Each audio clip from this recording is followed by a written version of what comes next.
Au nom du Père et du Fils et du Saint-Esprit. Amen. La grâce de Jésus-Christ notre Seigneur, l'amour de Dieu le Père et la communion de l'Esprit Saint soient toujours avec vous. Grande est ma joie, grande est notre joie de nous réunir à la fin de cette année pastorale hors du commun, où nous avons connu tant de tempêtes, où nous allons rendre grâce au Seigneur pour tout le bien reçu. Nous allons rendre grâce au Seigneur parce que sa main nous a accompagnés tout au long de ce temps si difficile. Nous mettons en évidence aussi Notre-Dame au cœur d'or, tout en pensant aussi aux familles qui ont été touchées par les tempêtes il y a quelques jours, en disant aussi à Notre-Dame, chemine avec nous. Une grande joie pour moi aussi, avec les enfants de cœur que vous voyez à côté de moi, c'est merveilleux. Et je pense que prochainement, toi aussi tu viendras, ok? Ok? Oh, ne rougis pas, hein? Tu viendras aussi prochainement. Oui. Alors, tout au long de ces célébrations eucharistiques, nous allons aussi prier pour nos familles, les malades, les personnes qui souffrent. Nous allons aussi porter dans nos prières M. Ovide Monet, qui vient de nous quitter. Dire au Seigneur merci pour tout ce qu'il a donné dans notre commune et que le Seigneur l'accueille dans sa maison, maison de lumière et de paix. Avant de confier toutes les intentions au Seigneur, plus d'une fois, reconnaissons que nous sommes des pécheurs et demandons pardon. Nous voici devant toi, Seigneur, capables de blesser la vie ou de la faire croître. De nous tous, Seigneur, prends pitié.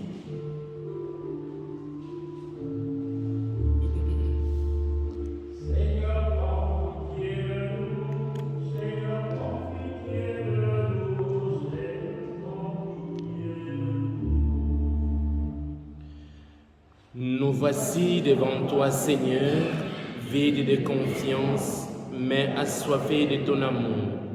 De ce monde si souvent désespérant, ô Christ, prends pitié.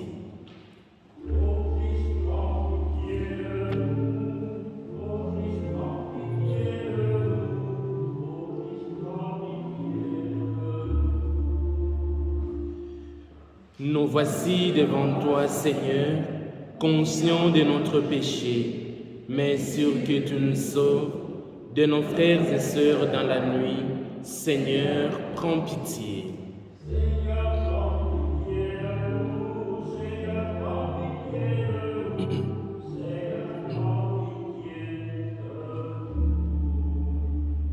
Que Dieu Tout-Puissant nous fasse miséricorde, qu'il nous pardonne nos péchés et nous conduise à la vie éternelle. Amen.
Prions le Seigneur. Tu as voulu, Seigneur, qu'en recevant ta grâce, nous devenions des fils des lumières. Ne permets pas que l'erreur nous plonge dans la nuit, mais accorde-nous d'être toujours rayonnants de ta vérité. Par Jésus, le Christ, notre Seigneur. Amen. Lecture du livre de la sagesse. Dieu n'a pas fait la mort. Il ne se réjouit pas de voir mourir les êtres vivants. Il les a tous créés pour qu'ils subsistent. Ce qui naît dans le monde est porteur de vie. On n'y trouve pas de poison qui fasse mourir. La puissance de la mort ne règne pas sur la terre, car la justice est immortelle. Dieu a créé l'homme pour l'incorruptibilité. Il a fait de lui une image de sa propre identité. C'est par la jalousie du diable que la mort est entrée dans le monde. Ils en font l'expérience, ceux qui prennent parti pour lui. Parole du Seigneur.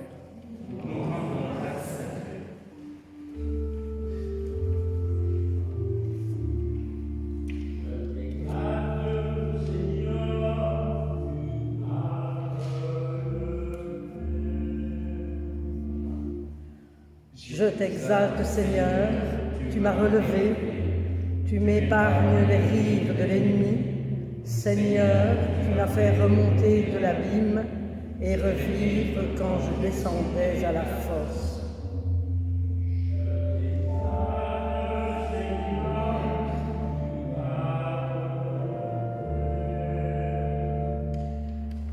Fêtez le Seigneur, vous ses fidèles, rendez grâce en rappelant son nom très saint. Sa colère ne dure qu'un instant, sa bonté toute la vie.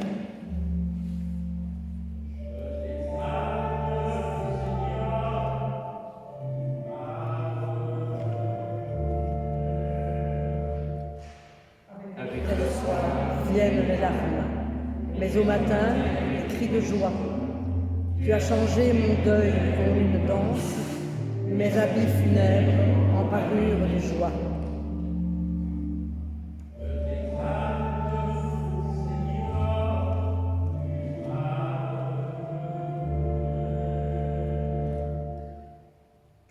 cœur ne se taise pas, qu'il soit en fête pour toi, et que sans fin, Seigneur mon Dieu, je te rende grâce.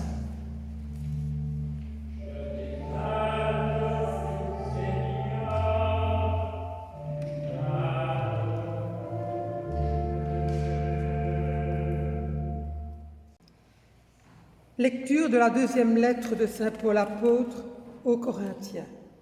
Frères, puisque vous avez tout en abondance, la foi, la parole, la connaissance de Dieu, toutes sortes d'empressements et l'amour qui vous vient de nous, qu'il y ait aussi abondance dans votre don généreux. Vous connaissez en effet le don généreux de notre Seigneur Jésus-Christ. Lui, qui est riche, il s'est fait pauvre à cause de vous, pour que vous deveniez riches par sa pauvreté.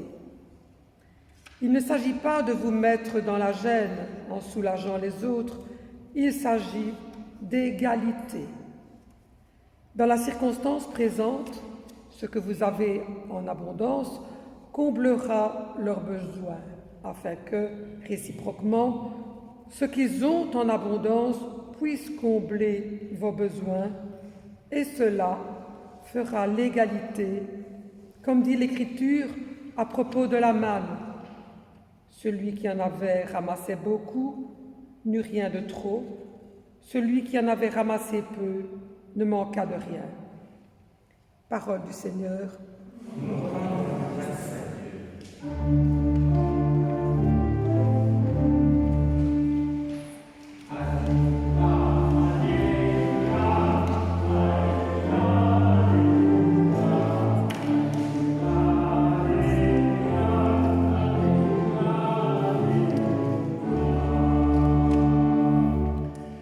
Notre Sauveur, le Christ Jésus, a détruit la mort. Il a fait resplendir la vie par l'Évangile.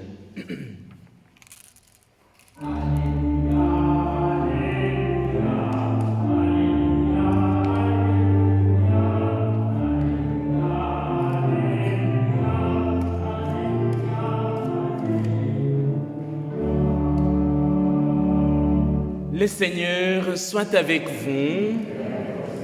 Évangile de Jésus-Christ selon saint Marc. En ces temps-là, Jésus regagna en barque l'autre rive, et une grande foule s'assembla autour de lui. Il était au bord de la mer.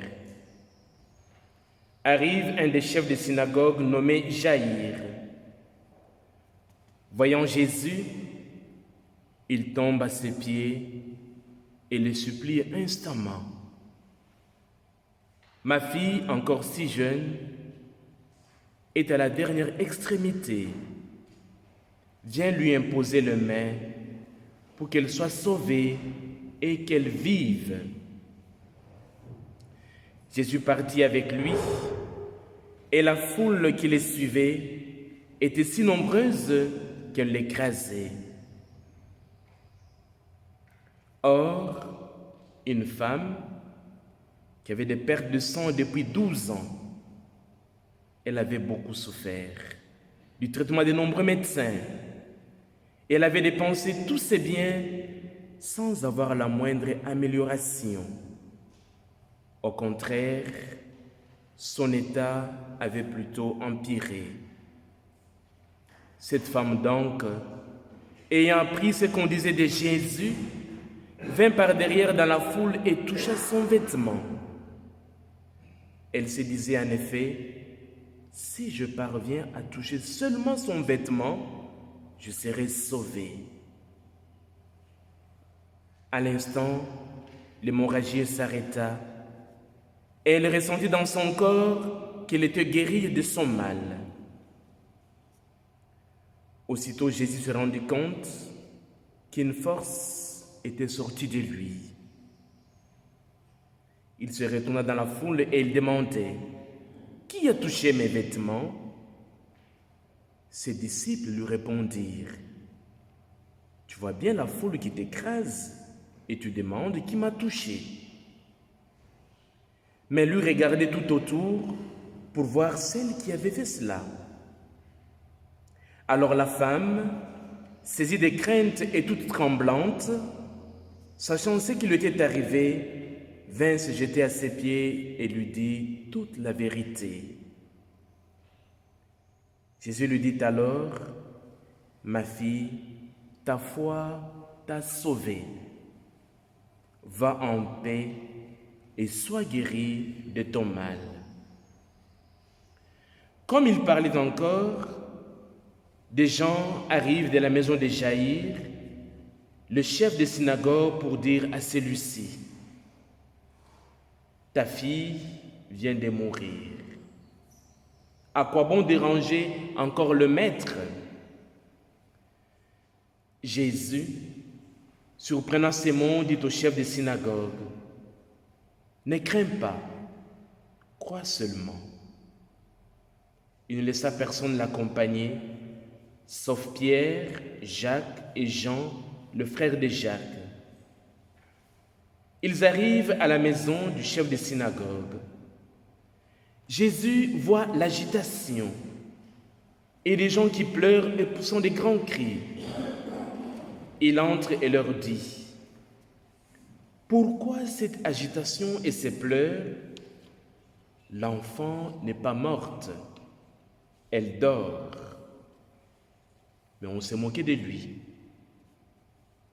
Alors il met tout le monde dehors, prend avec lui le père et la mère de l'enfant et ceux qui étaient avec lui.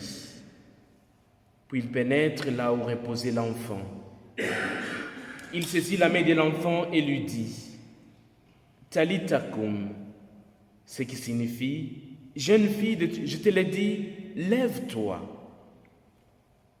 Aussitôt, la jeune fille se leva et se mit à marcher. Elle avait en effet 12 ans. Ils furent frappés d'une grande stupeur. Et Jésus leur ordonna fermement de ne le faire savoir à personne. Puis il leur dit de la faire manger. Acclamons la parole de Dieu.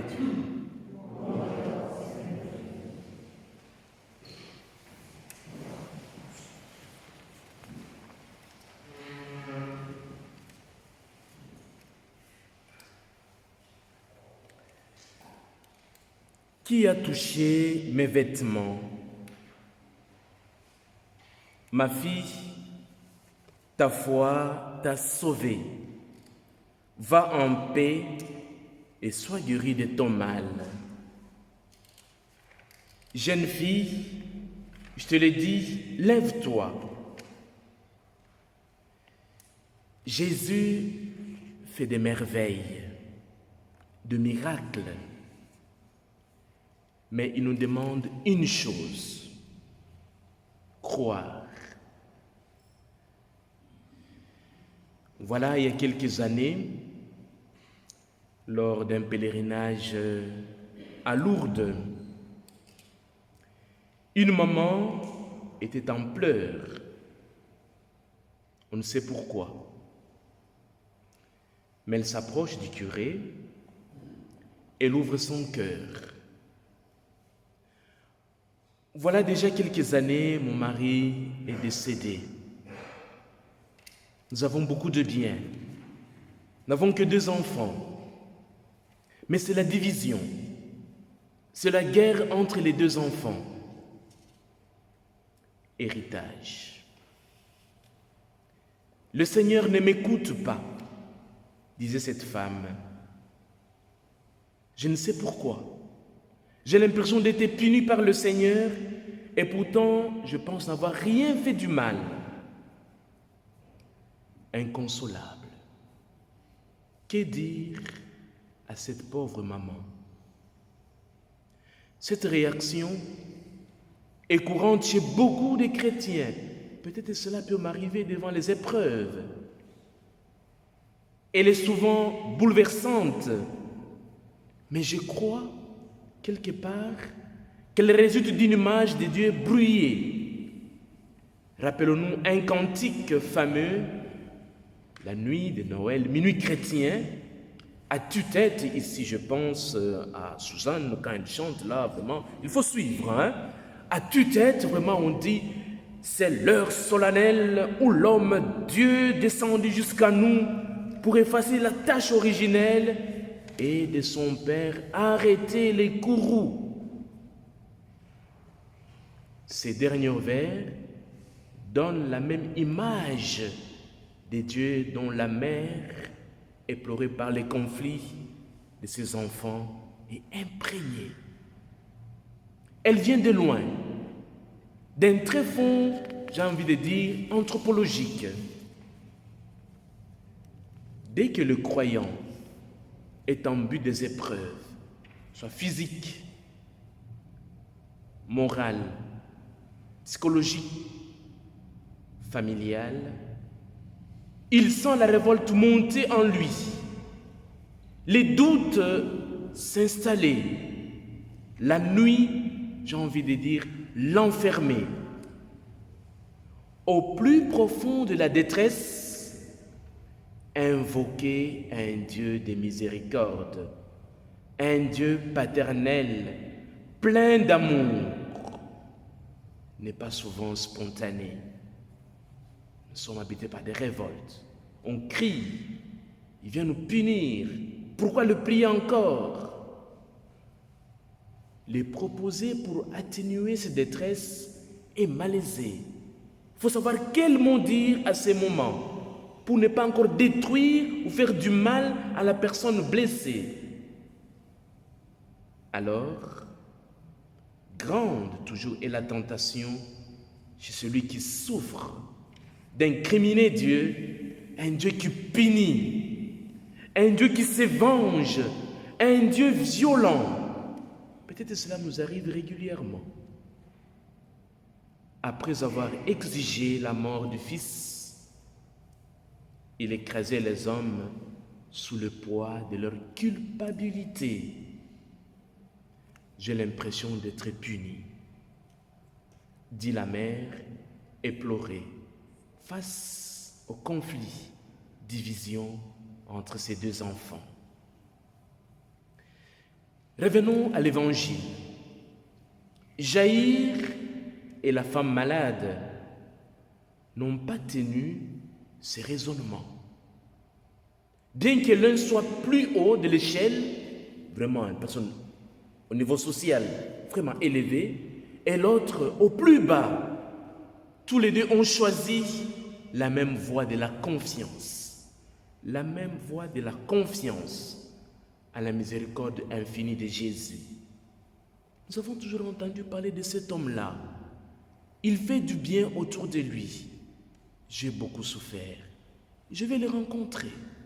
Et ce sera une rencontre bouleversante. Jaïr est un chef de la synagogue, un personnage public important et révéré.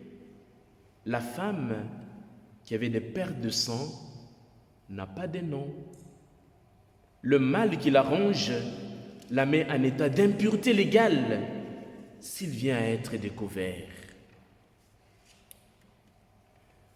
Voilà 12 ans qu'elle s'est fait soigner sans résultat, disent les Écritures. La confiance dont tous les deux témoignent est exemplaire. En dépit de leur grande souffrance, j'ai envie de dire des tempêtes qu'elles ont rencontrées, ou à cause d'elles, au lieu de sombrer dans les découragements, ils s'en remettent entièrement à celui qui est, comme son nom l'indique bien, le Seigneur qui sauve, le maître de l'impossible. La confiance de Jaïr en Jésus est plus grande que la peur de la mort. Elle fait fi des paroles désabusées et fatalistes de ceux qui lui recommandent de ne pas déranger le maître puisque son enfant vient de mourir.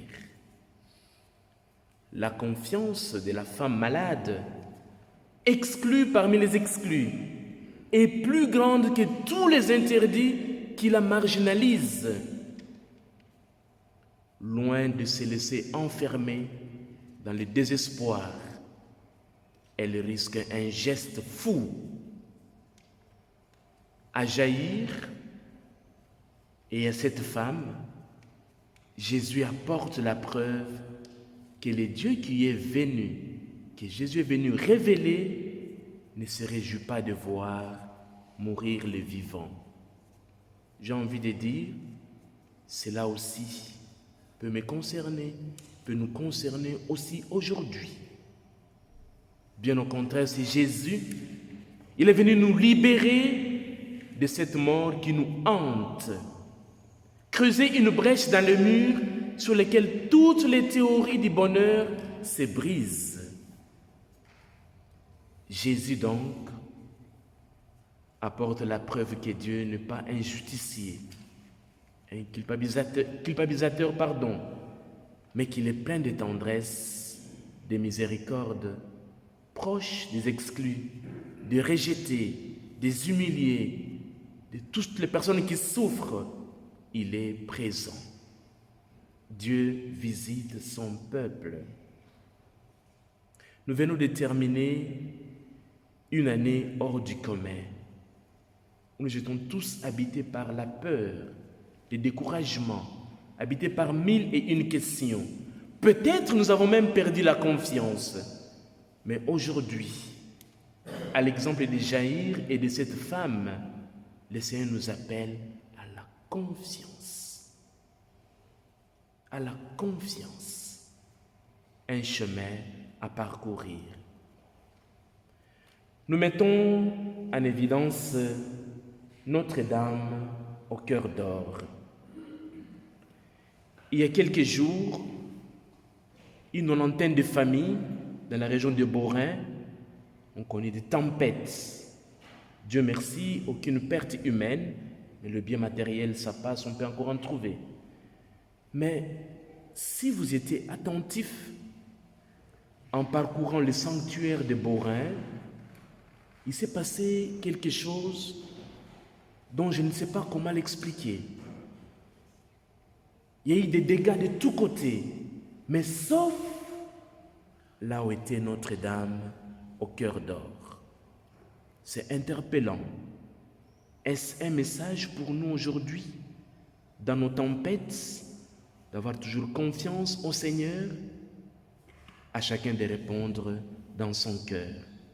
Ayons confiance et disons merci au Seigneur pour cette année pastorale qui vient de se clôturer en dépit de tout ce que nous avons vécu, et confions au Seigneur les mois qui viennent, confions au Seigneur tous nos projets. Il est le maître de l'impossible. Je vous salue Marie, pleine de grâce, le Seigneur est avec vous. Vous êtes bénie entre toutes les femmes, et Jésus, le fruit de vos entrailles, est béni. Sainte Marie, Mère de Dieu, priez pour nous pauvres pécheurs, maintenant et à l'heure de notre mort. Amen.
Ensemble, professons notre foi.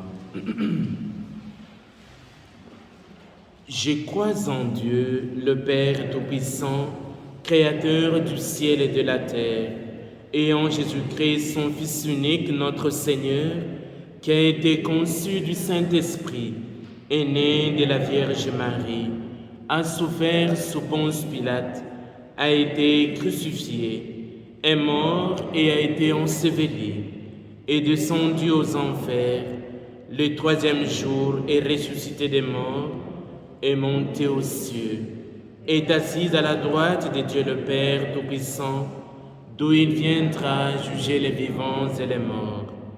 Je crois en l'Esprit Saint, à la Sainte Église catholique, à la communion des saints, à la rémission des péchés, à la résurrection de la chair, à la vie éternelle. Amen. En toute confiance, présentons au Seigneur nos prières. Père, ton Fils a relevé de la mort la fille de Jaïr. Pour les ministres ordonnés, qu'ils deviennent de joyeux témoins de la résurrection, ancrés dans la foi de Pierre, nous te prions. Ô Christ ressuscité, sauve-nous. Père, ton Fils a remis sur pied nombre d'hommes et de femmes. Pour nos législateurs et nos chefs politiques, qu'ils veillent au bien de tous, quelle que soit leur condition sociale. Encouragés par la bonté du Christ, nous te prions. Ô Christ ressuscité, exauce-nous. Père, ton Fils a guéri une femme en proie à la maladie chronique. Pour les malades qui ont peu d'espoir de guérison, qu'ils soient touchés par la compassion du Christ. Confiants dans la bonne nouvelle, nous te prions. Ô Christ ressuscité, exauce-nous. Père, ton Fils a encouragé les mariés de Cana.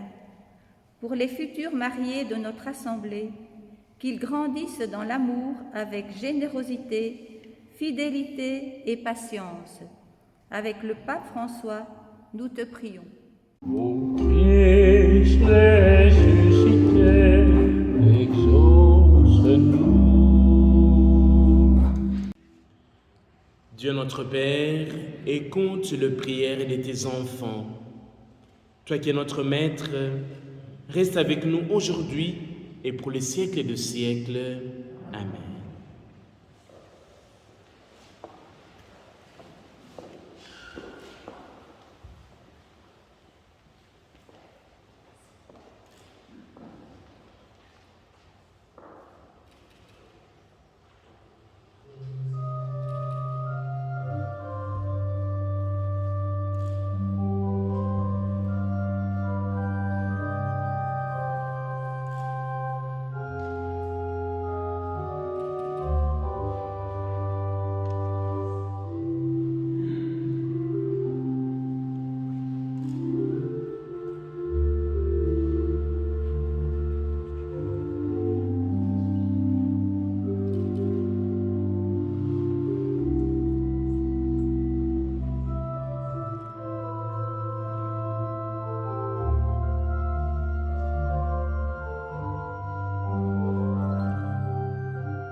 Prions ensemble au moment d'offrir le sacrifice de toute l'Église pour la gloire de Dieu et le salut du monde. Dieu qui agit avec puissance dans tes sacrements, fais que le peuple assemblé pour te servir soit accordé à la sainteté de tes propres dons. Par Jésus, le Christ, notre Seigneur. Amen. Le Seigneur soit avec vous. Élevons notre cœur. Rendons grâce au Seigneur notre Dieu. Vraiment, il est juste et il est bon de te glorifier, Seigneur, en tout temps. Mais plus encore en ces jours où le Christ, notre Pâque, a été immolé. Lui qui ne cesse pas de souffrir pour nous et qui reste éternellement notre défenseur auprès de toi. Immolé, il a vaincu la mort. Mis à mort, il est toujours vivant. C'est pourquoi le peuple de baptisés, rayonnant de la joie pascale, exulte par toute la terre, tandis que les anges dans le ciel chantent sans fin l'hymne de ta gloire.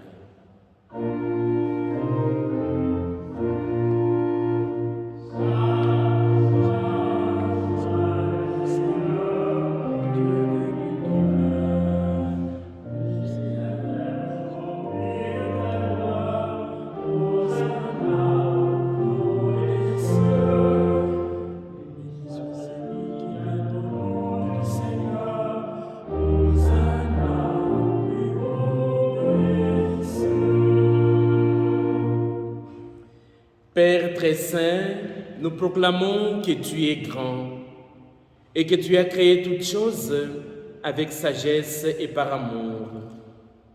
Tu as fait l'homme à ton image et tu lui as confié l'univers afin qu'en te servant toi, son Créateur, il règne sur la création. Comme il avait perdu ton amitié en se détournant de toi, tu n'as pas abandonné au pouvoir de la mort. Dans ta miséricorde, tu es venu en aide à tous les hommes pour qu'ils te cherchent et puissent te trouver. Tu as multiplié les alliances avec eux et tu les as formés par les prophètes dans l'espérance du salut. Tu as tellement aimé le monde, Père très saint, que tu nous as envoyé ton propre Fils, lorsque les temps furent accomplis, pour qu'il soit notre Sauveur. Conçu de l'Esprit Saint, né de la Vierge Marie. Il a vécu notre condition d'homme en toutes choses excepté les péchés, annonçant aux pauvres la bonne nouvelle du salut, aux captifs la délivrance, aux affligés la joie.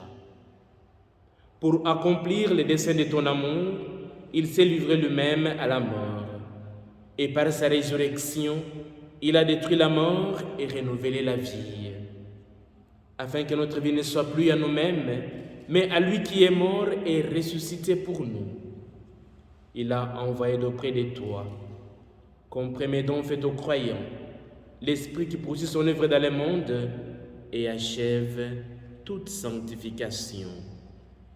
Que ce même Esprit Saint, nous t'en prions, Seigneur, sanctifie ces offrandes, qu'elles deviennent ainsi le corps et le sang de ton Fils dans la célébration de ce grand mystère que lui-même nous a laissé en signe de l'alliance éternelle.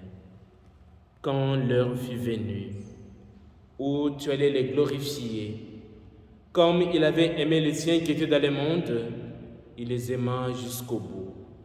Pendant le repas qu'il partageait avec eux, il prit le pain, il le bénit, le rompit et le donna à ses disciples en disant : « Prenez et mangez-en tous, ceci est mon corps livré pour vous. »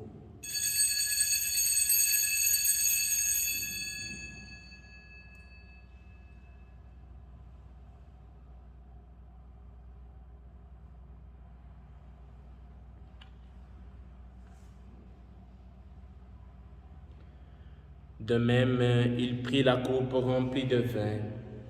Il rendit grâce et la donna à ses disciples en disant, « Prenez et buvez-en tous, car ceci est la coupe de mon sang, le sang de l'alliance nouvelle et éternelle, qui sera versé pour vous et pour la multitude en rémission de péchés. Vous ferez cela en mémoire de moi. »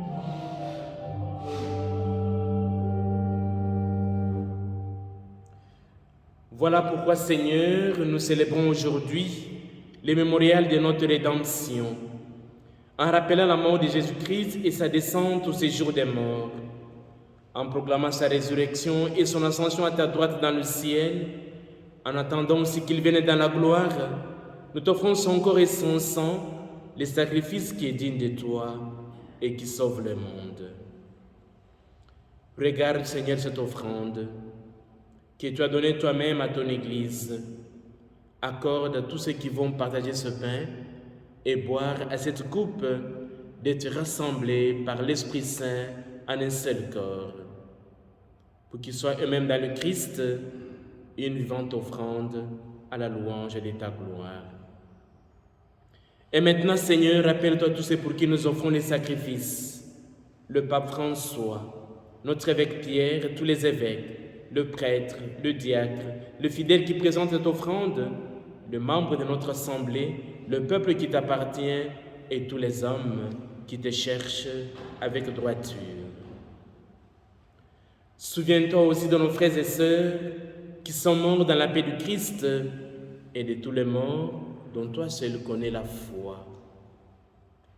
Nous prions pour Ovid Monin, João Cardoso, Palmira da Costa, Maria Carolina, da Costa Cardoso, José Alves Ferreira, Thierry Lazaron, Jean Biot, l'abbé Lambert, Clément et Marie Maguils. Nous prions pour les victimes des guerres et des accidents. Reçois-les dans ta lumière auprès de toi. À nous qui sommes tes enfants, accorde, Père très bon, l'héritage de la vie éternelle auprès de la Vierge Marie, la bienheureuse Mère de Dieu, Saint Joseph, les apôtres, tous les saints dans ton royaume, où nous pourrons avec la création tout entière, enfin, libérés du péché de la mort, te glorifier par le Christ notre Seigneur, par qui tu donnes au monde toutes tes grâces et tout bien. Par lui, avec lui et en lui. À toi, Dieu le Père Tout-Puissant, dans l'unité du Saint-Esprit, tout honneur et toute gloire pour les siècles des siècles. Amen.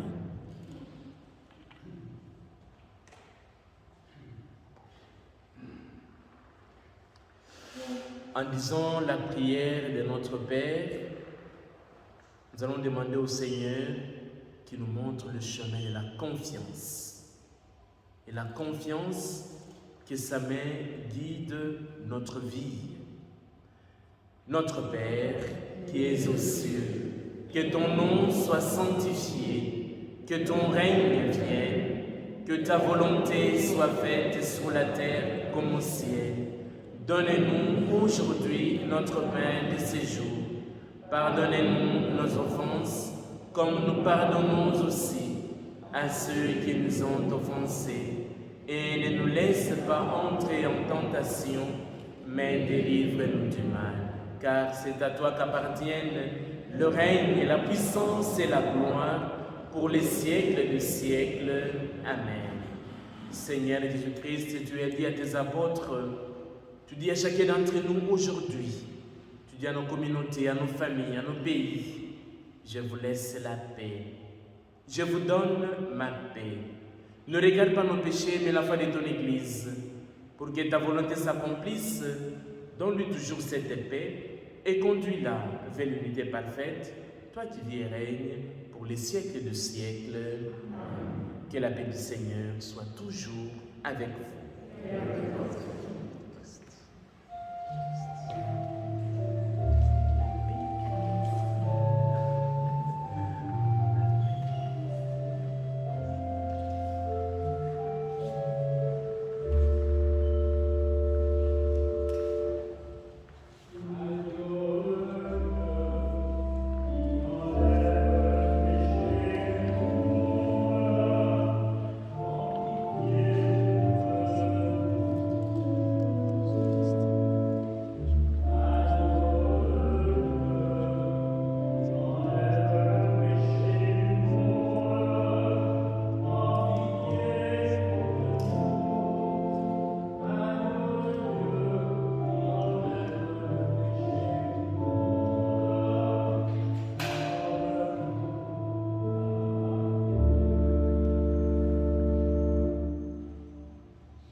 Heureux sommes-nous, puisque nous sommes les invités au repas du Seigneur. Voici l'agneau de Dieu, c'est lui qui enlève le péché du monde. Seigneur, je ne suis pas digne de te recevoir, mais dis-moi. Que les corps et le sang du Christ nous gardent aujourd'hui et pour la vie éternelle.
Jésus priait ainsi. Pour ceux qui croiront en moi, je te demande, Père, qu'ils soient un en nous, afin que le monde reconnaisse que tu m'as envoyé. Prions le Seigneur. Que le corps et le sang de Jésus-Christ, offerts en sacrifice et reçus en communion, nous donnent la vie, Seigneur. Reliés à toi par une charité qui ne passera jamais, nous porterons des fruits qui demeurent. Par Jésus, le Christ, notre Seigneur. Amen. Le Seigneur soit avec vous. Que Dieu Tout-Puissant, qui est sourd de toute grâce et de toute bénédiction, qu'il vous bénisse et qu'il vous garde, le Père, le Fils et le Saint-Esprit. Allez dans la paix du Christ. Je vous demande une petite faveur. S'il vous plaît, ne partez pas sans pour prendre 2 ou 3 petits chips ou bien prendre un verre d'eau.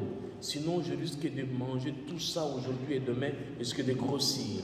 Vraiment, partageons ce petit rien. Eh bien, un bon dimanche.